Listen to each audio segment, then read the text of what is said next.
자, 이번에는 기상 전문가를 스튜디오에 모셨습니다. 기록적인 한파와 폭설의 피해를 최소한으로 줄이기 위한 대처 요령들 상세히 알아보죠. 저희 KBS의 재난방송 전문위원이신 김승배 한국기상산업협회 기상본부장 나와 계십니다. 안녕하십니까, 위원님. 저는 이거 20년 전이라고도 하고 35년 만의 추위라고도 하는데 기억도 잘 안 납니다. 언제까지 갈까요, 이 추위? 그러니까 어저께가 이번 추위의 절정이었는데 영하 서울 18.6도 기록했거든요.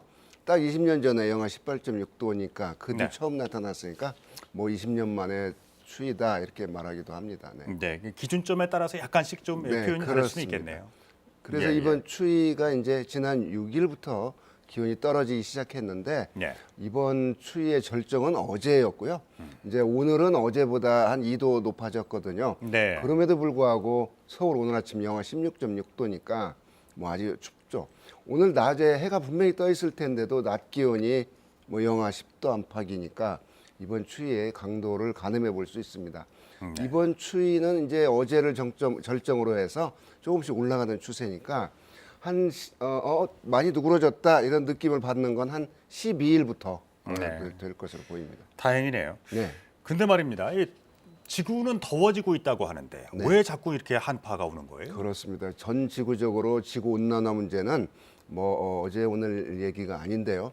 지구가 따뜻해지고 있으면서 생기는 여러 가지 이제 부작용들이 있는데 겨울철이 되면 이 북반구의 북극도 가장 태양에서 오는 에너지가 적기 때문에 추워야 되는 시점에 과거보다 북극의 기온이 따뜻해지니까 그 북극의 찬 공기들이 북극에 머무르지 않고 남쪽으로 쳐져 내려오는 현상이 나타나기 시작했거든요.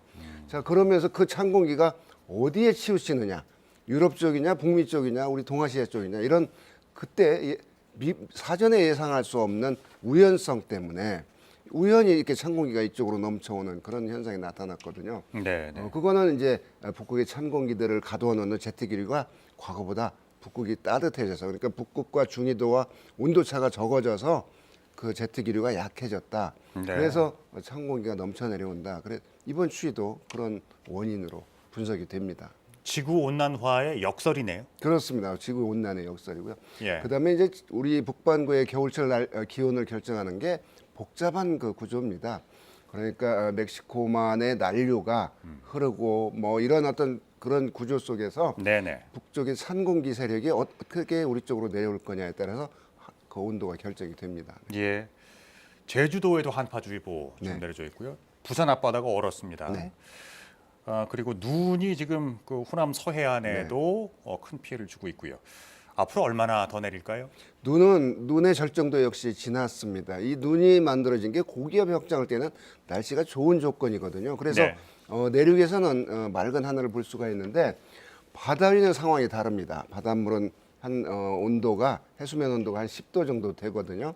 그런데 한 1.5km 상층에는 영하 20도가량 되는 찬 공기가 지나가니까 바다와 대기 간의 온도차가 한 30도 나는데 이때 바다에서 증발되는 수증기를 꽉 얼려버리거든요. 이게 눈구름인데 그래서 충청도 서해안과 전라도 서해안에 오늘과 한 내일 정도까지만 한 1에서 5cm 정도 그러니까 피크는 지났기 때문에 제주도는 뭐 11일까지도 눈이 이어지겠습니다. 이제 서울 같은 경우는 9cm인가 조금 넘게 내렸는데 서울이 이제 조금 심하게 말해서 마비됐다고들 얘기하거든요. 그러니까 이런 그 추가적인 피해, 동파 피해, 이런 그 전반적인 겨울철에 우리가 대비해야 될 것들 말씀해 주시죠.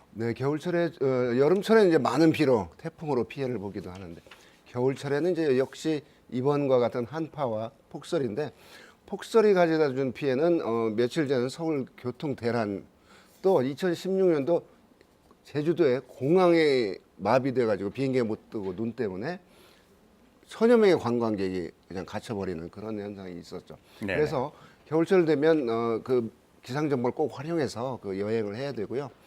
폭설 온다는 정보가 있으면 가능한 대중교통 이용해서 출근해야 되고요.